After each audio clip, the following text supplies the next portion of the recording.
Speaking of politics, now you wrap up an 8-year tenure. Link Almond wrapped up an 8-year tenure before that. But yet, as we look at the Republican Party, the situation is as bleak as it's ever been. The Republicans will hold no general offices in January. They did gain a couple of seats in the General Assembly, but not certainly enough to sustain a couple. Double the Senate from 4 to 8. But we still couldn't sustain a veto. I mean, I understand crawling before you walk. But how come the success of Republicans at the top level? And let's also we have a former Republican turned independent who is now governor. Clearly, the state voters, that says something about the Democrats, at least on the gubernatorial level. Why has that not been able to spread down to the Republican Party and other general offices and in the General Assembly where, I mean, there's just a critical lack of representation of a minority party? Well, I think there's, lots of reasons for that are a lot of them historical, Bill, but I think that you had Catherine Taylor that, first time out of the gate, and she almost won. I mean, she really gave Ralph Malus a run for his money, and Kerry King, got involved, and Gina Raimondo is a strong candidate, but I think that it's all about the candidates. John Robitaille, frankly, well, in my judgment, if it weren't for the Ken Block, all right, 22,000 votes, I think John Robitaille would be the governor today. There's no doubt in my mind on that. All the pollsters will tell you that, all of that, because that vote was not going to go to Chafee. That vote was mostly going to go to John Robitaille, maybe a little bit to Camprio. Well, let me ask, what will it take to get the Republican Party back in the game as you see it? And again, departing as governor now, what is it going to take? Well, it's always like anything else. You need a good organization, and the Republican Party versus the Democrats, it's all in the ground game. And what the Democrats have enjoyed is the unions. And the unions supply the ground game. When you look at the General Assembly races, because they've got rank and file members, and they say, get out there, and you get out there and picket, or you're going to leaflet neighborhoods, they've got the legs to do that.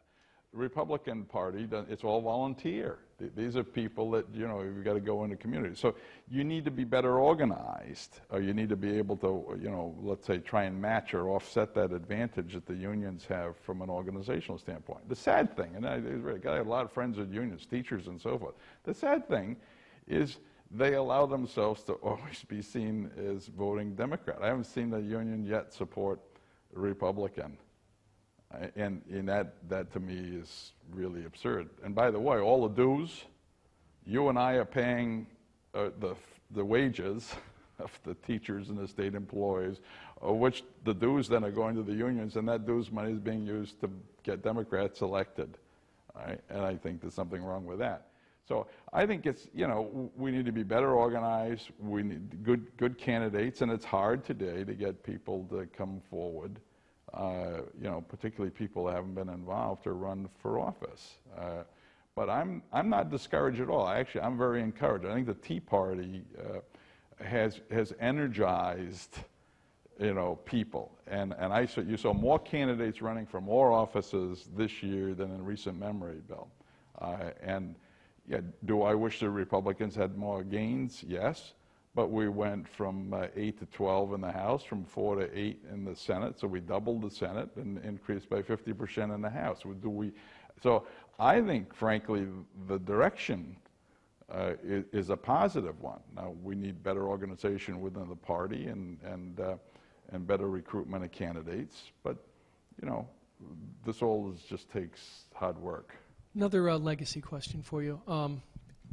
When we look back at past governors, there's something that we can point to, a kind of Link Almond can point to the arena in Kingston as something. Bruce Sunland can point to the airport terminal. And I've heard people say, what could Don Carcieri point to? I know that you can credit for moving the state through the Great Recession with the surplus, with finances reasonably intact, at least today.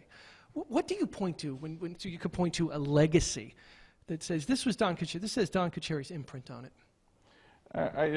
This sounds, I don't care about legacies, okay? Historians will decide what the legacy is after time passes, Bill, okay? When I go back to that star, all right? every single point of that star, we have made enormous progress on. All right, and I could point to, the buildings at URI. We've invested more in the sciences and more in the academic side of the university in the last 8 years than has been done in, a long, long time. You can look at the Highway. When I came in, that was going to take forever to get that done. We accelerated it. We got it. We've done. I think the DOT has done a great job with that. The airport was there, yes, but we've completed the intermodal. We're going to have the commuter rail. The wind, you saw in today's paper, the federal government's indicated Rhode Island will be one of 6 states that they're going to accelerate the process for offshore wind and a number of other fronts. We've set aside more land in the state in the last 8 years for preservation than, again, in any prior period that anybody can recall. And on the education front, as I said, we got raced to the top. We were one of a few states in the country, got a $75 million,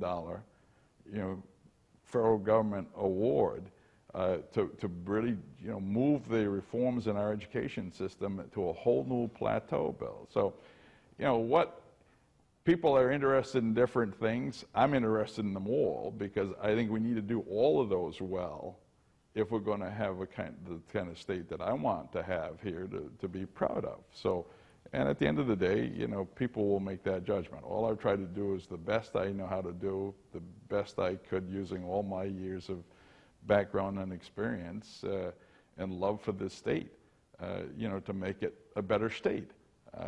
What somebody thinks is going to be the legacy point, I'll let the historians worry about that.